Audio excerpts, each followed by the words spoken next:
আমাদের যারা যোগ্য বিবেচিত হয়েছেন তাদের বয়স 25 থেকে 60 বছরের মধ্যে হতে হবে, আগেই বলা আছে। কেন্দ্রীয় বা রাজ্য সরকার, কোন বিধিবদ্ধ সংস্থা, সরকারি আন্ডারটেকিং, পঞ্চায়েত, পৌরসভা, সরকার, সরকারি সাহায্যপ্রাপ্ত শিক্ষা প্রতিষ্ঠান অর্থাৎ শিক্ষক, শিক্ষাকর্মী,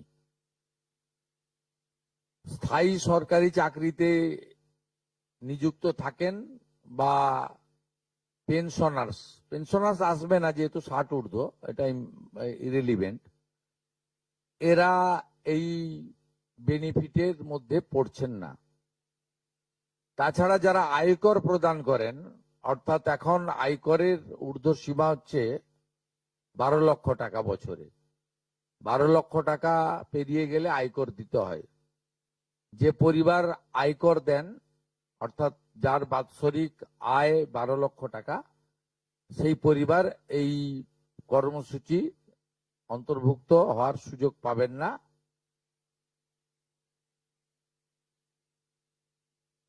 এবং যে মহিলা নিজে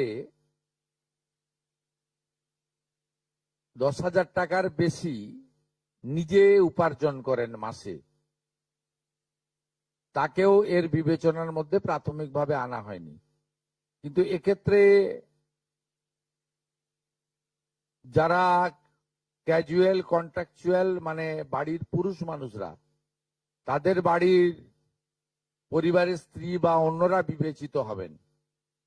যদি কোনো মহিলা, এটা একটি নারী অর্থনৈতিক সশক্তিকরণের স্কিম, সেক্ষেত্রে যিনি সরাসরি নিজে 10,000 টাকার বেশি উপার্জন করেন তাকে বিবেচনা করা হবে না।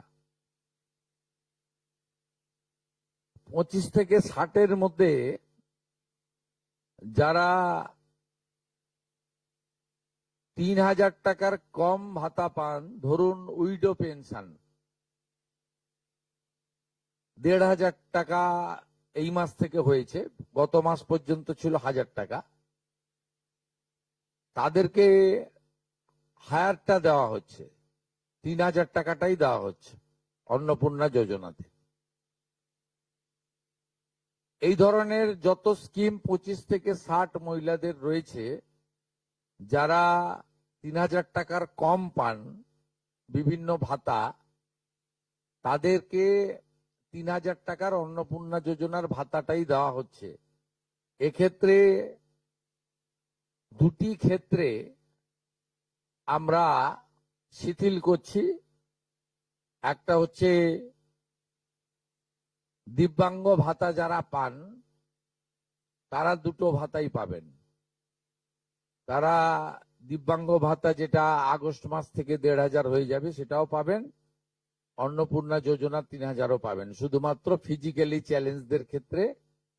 আর পিএম কিষাণ সম্মান নিধির ক্ষেত্রে, এই দুটি ক্ষেত্রে আমরা এটাকে শিথিল রাখছি। এছাড়াও এর আগে যেটা অনেক মহিলার নাম বাদ চলে গেছিল, 3 কক্ষ বিশিষ্ট বাড়ি, এটা গ্রামের ক্ষেত্রে এক্সাম্পট করে দেওয়া হয়েছে। গ্রামের ক্ষেত্রে কোনো বাড়ির সংখ্যা রাখা হয়নি, শিথিল করে দেওয়া হয়েছে। অর্থাৎ গ্রামীণ এলাকার মহিলারা এবারে আরো বেশি সংখ্যায় সুযোগ পাবেন। তাদের ক্ষেত্রে, গ্রামীণ ক্ষেত্রে 3 কক্ষ বিশিষ্ট বাড়ি, যেটা জুলাই মাসে ওই ক্রাইটেরিয়াটা থাকার কারণে অনেকে বঞ্চিত হয়েছেন, এবারে আর বঞ্চিত তারা হচ্ছেন না। এবং শুধুমাত্র জমির পরিমাণের ক্ষেত্রেও যে 7টি কর্পোরেশন রয়েছে, সেখানে শুধুমাত্র 50 ডেসিমেলের বেশি জমির মালিকানা যারা কর্পোরেশন এলাকা, কলকাতা, হাওড়া কর্পোরেশন এলাকা 7টি, পৌর এলাকা এবং গ্রামীণ এলাকাতে ছাড় দেওয়া হয়েছে জমির পরিমাণের ক্ষেত্রে। এর ফলেও আরো অধিক সংখ্যক মহিলা, গ্রামীণ মহিলারা বিশেষ করে, এবারে আপনার অর্থ পাওয়ার ক্ষেত্রে সুযোগ পাবেন।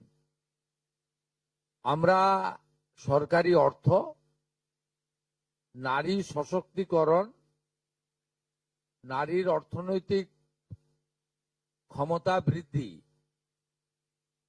এই লক্ষ্য রেখে প্রকৃত প্রাপকদেরকে আমরা দেব এবং প্রাথমিকভাবে সংখ্যাটা 17 তারিখে মাননীয় মন্ত্রী মালতী রায় মহোদয় আপনাদের জানিয়ে দেবেন। 17 তারিখ বিকেলে। আমি সংখ্যাটা বলছি না, কিন্তু যে কয়েক লক্ষ মহিলা তারা জুলাই মাসে অর্থ থেকে বঞ্চিত হয়েছিলেন, এই 3 কক্ষ বিশিষ্ট বাড়ি বা জমির পরিমাণ ইত্যাদির কারণে তাদের ম্যাক্সিমামটাই এবারে আমরা সংযুক্ত করে দিয়েছি। তাই আমি বিশ্বাস করি যে আগস্ট মাসে প্রদেয় অর্থে 100% না হলেও 99% প্রকৃত প্রাপকদের হাতে আমরা পৌঁছে দিতে পারবো।